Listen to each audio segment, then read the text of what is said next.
Hello guys, welcome back my YouTube channel English magic by Manav sir. Hi dear friends, मैंने अपने channel का नाम थोड़ा एडिट किया है, तो प्लीज़ आप लोग कंफ्यूज मत होना। नया जो चैनल मैंने एडिट किया है उसका नाम है English magic by Manav sir. Okay, तो आज आपके लिए लेके आया हूँ एक्टिव एंड पैसिव वॉइस। ये चैप्टर इतना इंटरेस्टिंग है और बहुत अच्छा चैप्टर है। आप लोग अच्छे से देखिए, समझ में ना आए तो प्लीज़ कमेंट कीजिए, क्योंकि ये जो चैप्टर है प्रत्येक एग्जाम में आता है। चाहे आप एसएससी ले लो, चाहे आप सीजीएल ले लो, कौन सा भी एग्जाम ले लो, कॉम्पिटेटिव एग्जाम होना चाहिए हमारा, कौन सा भी एग्जाम ले लो, बहुत ज़्यादा आता है। लेकिन ऑब्जेक्टिव बेस आता है, बच्चे कंफ्यूज रहते हैं कि सर चारों मतलब ऑप्शन एक जैसे मिलते हैं, तो उनको कंफ्यूज रहता है कि हम लोग करें कैसे। बट आज जो मैं पार्ट 1 लेके आया हूँ, इसमें आपको बताऊंगा कि एक्टिव से पैसिव बनाते हैं तो रूल्स क्या होते हैं, वही रूल्स आपको फॉलो करने हैं। जो रूल्स मैं बताऊंगा वो फॉलो करोगे तो लाइफ में कभी भी एक्टिव से पैसिव गलत नहीं करोगे, आई चैलेंज यू। तो प्लीज़ रूल्स को फॉलो कीजिए, जो मैं समझा रहा हूँ समझने की कोशिश कीजिए। मैं सारी चीज़ें आपको नहीं बताऊंगा, बट वो चीज़ बताऊंगा जो आपके एग्जाम में आती हैं और जो आपके लिए बहुत ही ज़्यादा इम्पोर्टेंट है। तो हम चलते हैं नेक्स्ट टॉपिक की ओर, एक्टिव एंड पैसिव वॉइस।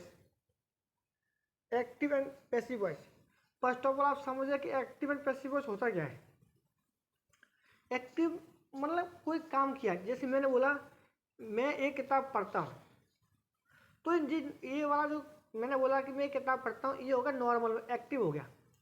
इसी को बोलूँ कि मेरे द्वारा यह किताब पढ़ी जाती है, तो क्या होगा, पैसिव। जो कोई काम किसी के द्वारा किया जाता है, जो के द्वारा सेंस निकलता है, तो वाक्य हमेशा किस में जाता है, पैसिव में जाता है। तो एक्टिव से जब पैसिव बनाते हैं तो कुछ रूल्स होते हैं जो हमें फॉलो करने होते हैं। तो फर्स्ट रूल्स क्या कहता है, एक्टिव से पैसिव बनाते समय ऑब्जेक्ट का होना जरूरी है। समझ में आया, ये पॉइंट वेरी वेरी इंपॉर्टेंट है। ये क्या बोल रहा है, जब आप किसी भी टेंस का, मैं सेंटेंस नहीं बोला, मैंने क्या बोला, टेंस, जब किसी भी टेंस का आप एक्टिव से पैसिव बनाओगे तो उसका ऑब्जेक्ट का होना जरूरी है। यदि बाकी में ऑब्जेक्ट नहीं है तो आप किसी भी टेंस का एक्टिव से पैसिव नहीं बना सकते। That is clear. Second point, जब सब्जेक्ट को ऑब्जेक्ट बनाया जाता है उससे पहले बाई लगाता है, लेकिन हमेशा नहीं। ये ट्रू फैक्ट है भाई। कहीं टू भी आता है, कहीं विद भी आता है, कहीं एट भी आता है, वो बाद में बताएंगे। लेकिन ये ध्यान रखना, जब हम एक्टिव से पैसिव बनाएंगे तो क्या होता है कि सब्जेक्ट टू ऑब्जेक्ट बनाते हैं। जब सब्जेक्ट टू ऑब्जेक्ट बनाते हैं तो उससे पहले हम लोग क्या लगाते हैं, भाई लगाते हैं, बी वाई लगाते हैं, लेकिन हमेशा नहीं। यही पॉइंट अच्छा है। तो थर्ड पॉइंट क्या बोलता है, तो एक्टिव से पैसिव बनाते समय ऑब्जेक्ट को सब्जेक्ट बनाया जाता है और सब्जेक्ट को ऑब्जेक्ट बनाया जाता है। पॉइंट समझो, पॉइंट क्या कर रहा है, जब आप एक्टिव से पैसिव बनाओगे उस समय पॉइंट को समझना। जब आप जब आपको कोई भी एक्टिव दिया गया है और आपको पैसिव बनाना है, जब आप एक्टिव से पैसिव बनाओगे उस टाइम आपको क्या करना है कि ऑब्जेक्ट को सब्जेक्ट बनाना है और सब्जेक्ट को ऑब्जेक्ट बनाना है। पॉइंट क्लियर है। नेक्स्ट पॉइंट हमारा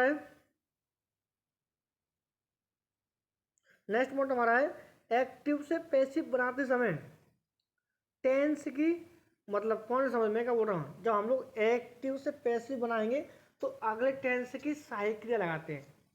मैंने क्या बोला, जब एक्टिव से पैसिव बनाएंगे तो अगले टेंस की सहायक क्रिया लगाएंगे, कंटिन्यूअस को छोड़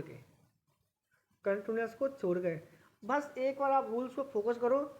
जैसे आगे मैं एग्जाम्पल लेके आऊँगा तो एग्जाम्पल के जरिए मैं आपको बताऊँगा कि जब कौन कौन से रूल्स फॉलो होते हैं, कौन से रूल्स फॉलो नहीं होते हैं, और हमें जब एक्टिव से पैसिव बनाएंगे तो क्या करना होता है और क्या करना नहीं होता है। ओके, ये समझ में आ गया आपको। जब एक्टिव से पैसिव बनाएंगे तो अगले टेंस की सहायक क्रिया लगाते हैं, कंटिन्यूअस को छोड़ के। नेक्स्ट अगला पॉइंट है, एक्टिव से पैसिव बनाते समय हमेशा मुख्य क्रिया की थर्ड फॉर्म लगाते हैं। भाई भूल मत जाना, जब आप किसी भी टेंस का एक्टिव से पैसिव बना रहे हो तो आपको क्या करना है, मुख्य क्रिया की थर्ड फॉर्म लगानी है, लेकिन आप पे सबसे एक बेनिफिट पॉइंट क्या है कि जितने ही कॉम्पिटेटिव एग्जाम है, चाहे आप सीजीएल ले लो, चाहे आप 10+2 ले लो, चाहे आप बैंकिंग ले लो, कौन सा भी एग्जाम ले लो, उसमें थर्ड फॉर्म ऑलरेडी आती है, ऑब्जेक्टिव बेस आता है, आपको बस डायरेक्ट पहचान करनी है और टिक करना है, बस आपको आ जाना चाहिए।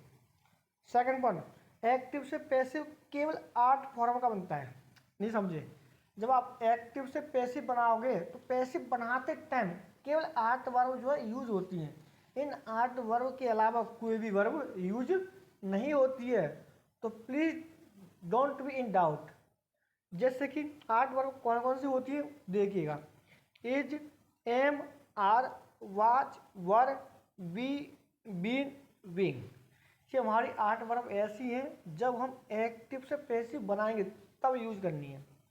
ओके, नेक्स्ट पॉइंट क्या बोल रहा है कि एक्टिव से पैसिव बनाते समय यू कैन से, जब एक्टिव से पैसिव बनाया जाता है तो केवल 8 टेंस का एक्टिव से पैसिव बनता है, 4 का नहीं बनता है। पॉइंट को समझना मोस्ट इम्पोर्टेंट पॉइंट है। क्यों नहीं बनता है वो भी मैं आपको बताऊंगा, बट उससे पहले मैं क्या बोल रहा हूँ कि जब हम एक्टिव से पैसिव बनाते हैं तो केवल 8 टेंस का बनता है, 4 का नहीं बनता है।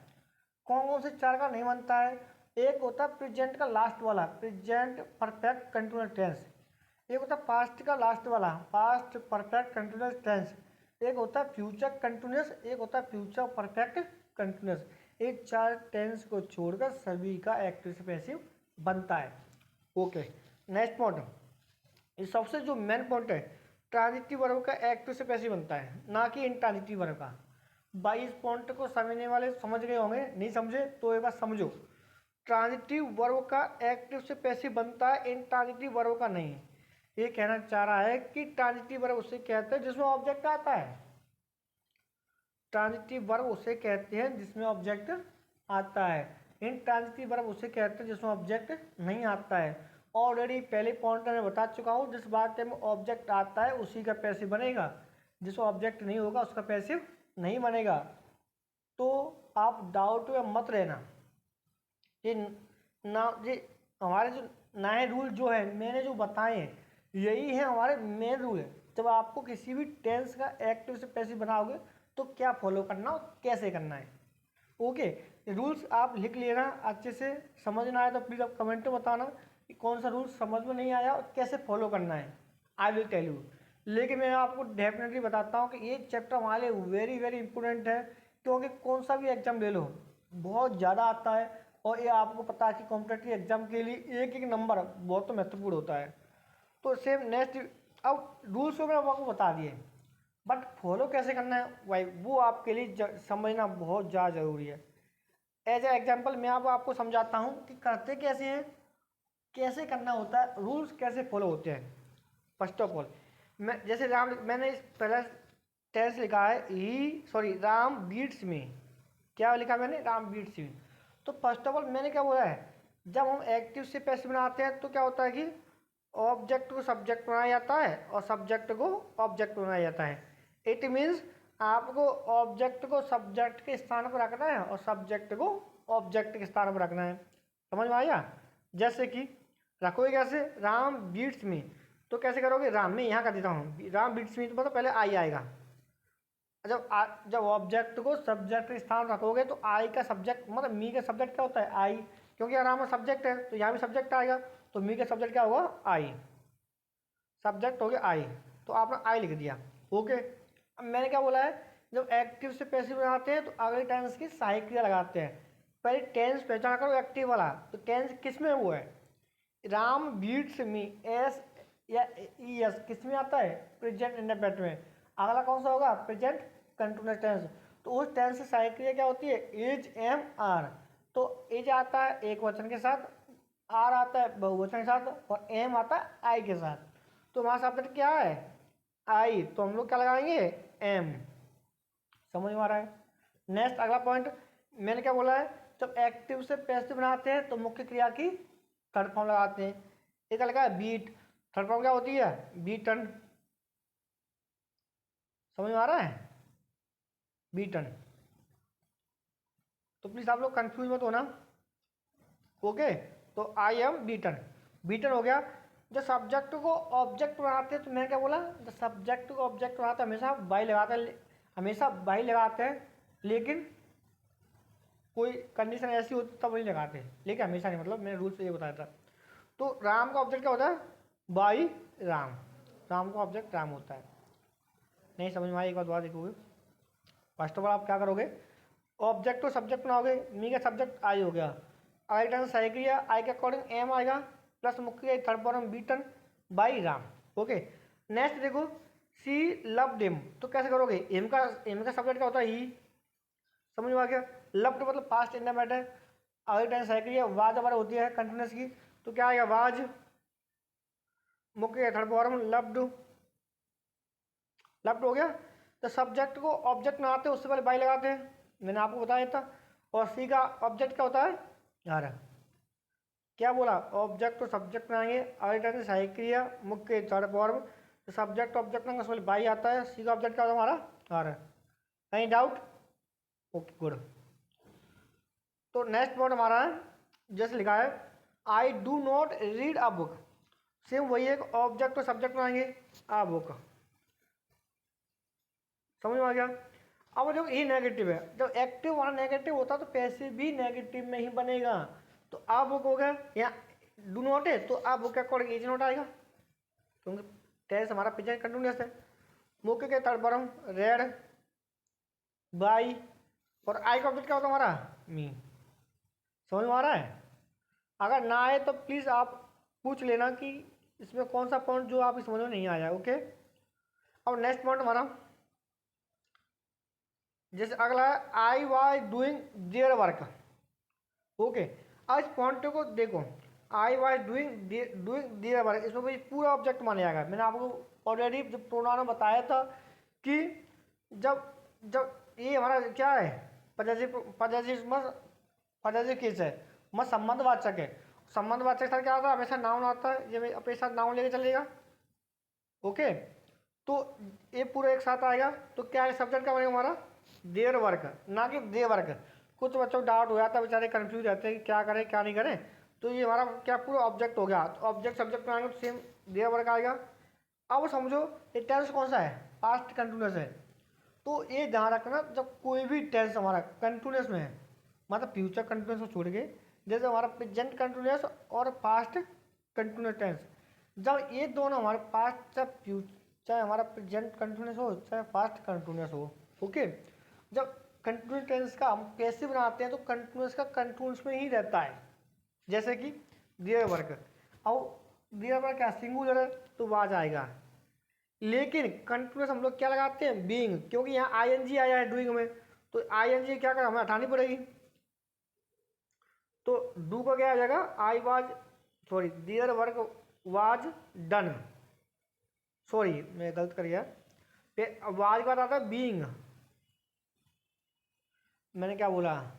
8 फॉर्म थी उसमें एक लगानी है। बीइंग हमेशा किस में आए? कंटिन्यूअस में। जब आप एक्टिव टेंस हमारा, जब टेंस हमारा एक्टिव में, तो पैसिव भी उसी में ही रहेगा, कंटिन्यूअस का कंटिन्यूअस में ही रहेगा। जैसे I was doing their work, तो their work was being done, okay, by me. समझ में आ रहा है? नेक्स्ट हमारा है he will be singing a song. हाँ, पहले इस पर आ जाओ, Sohan will read a poem, same वही है, ऑब्जेक्ट और सब्जेक्ट बनाओगे, आप पोएम हो जाएगा। लेकिन यहाँ पे क्या आ जाए? विल आ जाए। आपने पढ़ा होगा कि फ्यूचर इंडेफिनिट टेंस में आई और वी के साथ सेल आता है और अन्य सभी कर्ताओं के साथ विल आता है।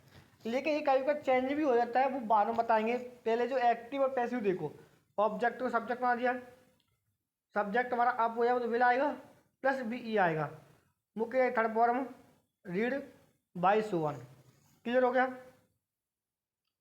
तो आप लोग कन्फ्यूज मत होना। नेक्स्ट हमारा ही will be writing a poem. मैंने क्या बोला था कि 8 फॉर्म ऐसी होती हैं जब एक्टिव से पैसिव बनाते हैं तब यूज होती हैं। अब 8 फॉर्म ये आपको दिख रही होगी ऑलरेडी अच्छे से, is am are was were be been being, मैंने आपको बताया था। जो 8 फॉर्म में से अगर ये आपको ऑलरेडी कंटिन्यूस में मिल जाए, कल कंटिन्यूस हालांकि हमें पास्ट कंटिन्यूस में मिलती हैं, लेकिन मैं क्या बता रहा हूँ, जो हमारा बी फॉर्म है ये वाला, ये ऑलरेडी किस में है? एक्टिव में है। तो बी ऑलरेडी एक्टिव में आ गया है, तो भाई इसका पैसिव कैसे बनाएंगे आप बताओ?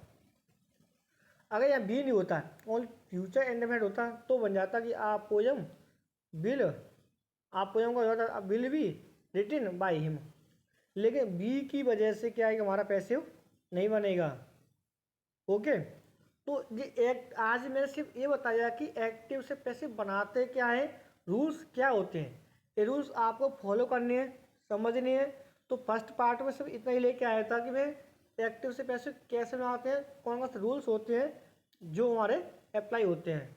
अगर वीडियो आपको पसंद आई हो तो प्लीज़ लाइक कीजिए, सब्सक्राइब कीजिए, शेयर कीजिए एंड बेल आइकन बटन दबाइए, ताकि जो नेक्स्ट वीडियो अपलोड करूँगा वो जल्दी से जल्दी आपके पास पहुँच जाए।